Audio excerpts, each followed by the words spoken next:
let us take a little time, as we do each morning, to reflect upon the rare and precious life that we have, using the advice of Lama Tsongkhapa for inspiration.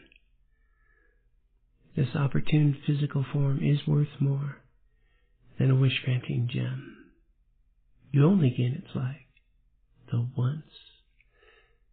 So hard to get, so easily destroyed, it's like a lightning bolt in the sky. Contemplate this, and you will realize all worldly actions are but winnowed chaff. And night and day you must extract some essence of this life. I, a yogi, practiced in this way. You, wanting liberation, should do the same. Yes, I concur. I believe it is good advice. Yeah. I'm up for liberation. I imagine you are as well. Liberation from the prison of stress, worry, fear, anxiety. What's jumping out at me today is this very clear sentence: all worldly actions are but winnowed chaff. The part of the wheat that you cast aside, the winnowed chaff. We actually, right now, in this moment, have received, the basic truth, a fundamental understanding around life. True causes of happiness, true causes of suffering. The worldly actions create a prison of samsara. And worldly actions are actions guided on a misunderstanding, complete misunderstanding around the causes of happiness and well-being. And it's interesting how it's really reduced when we look at gain and loss, pain and pleasure, good reputation, bad reputation, praise, criticism, these primary motivating factors in our lives, these 8 worldly concerns. When we move,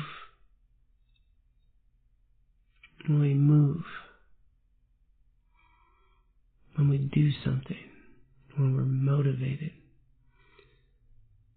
fundamentally, that driving force often is a sensation in our body, something that feels good, or something that doesn't feel good.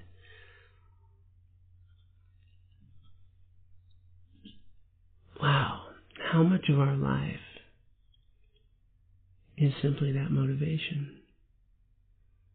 Our body and mind experience here that simply is seeking reward and avoiding discomfort.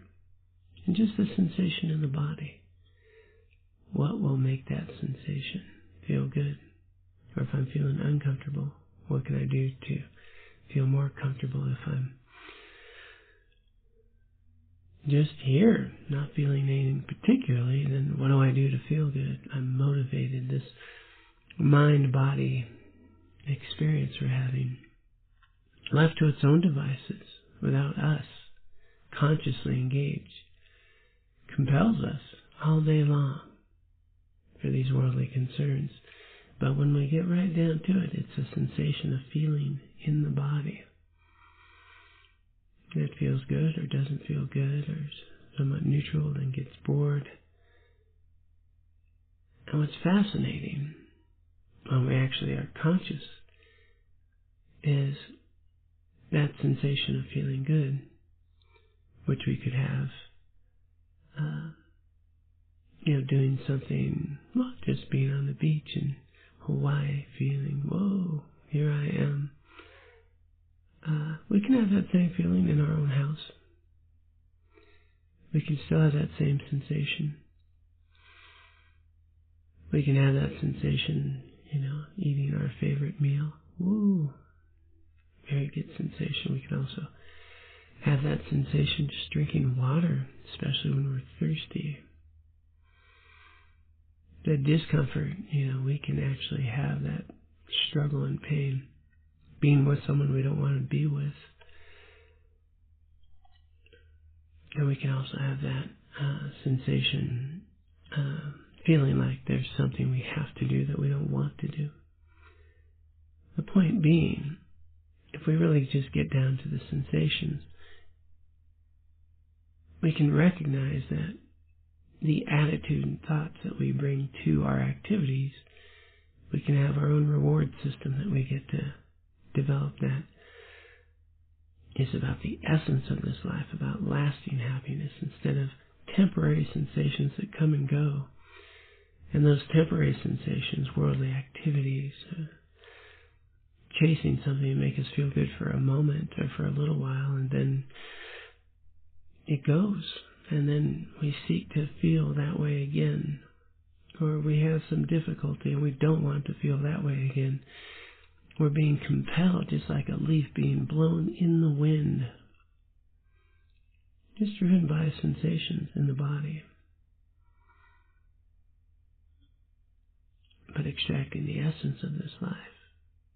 Well, now we can actually engage with these sensations in a productive and meaningful way. We can actually choose how we attend to the events in our lives. We can cultivate gratitude for the home we're in and have a sensation of well-being.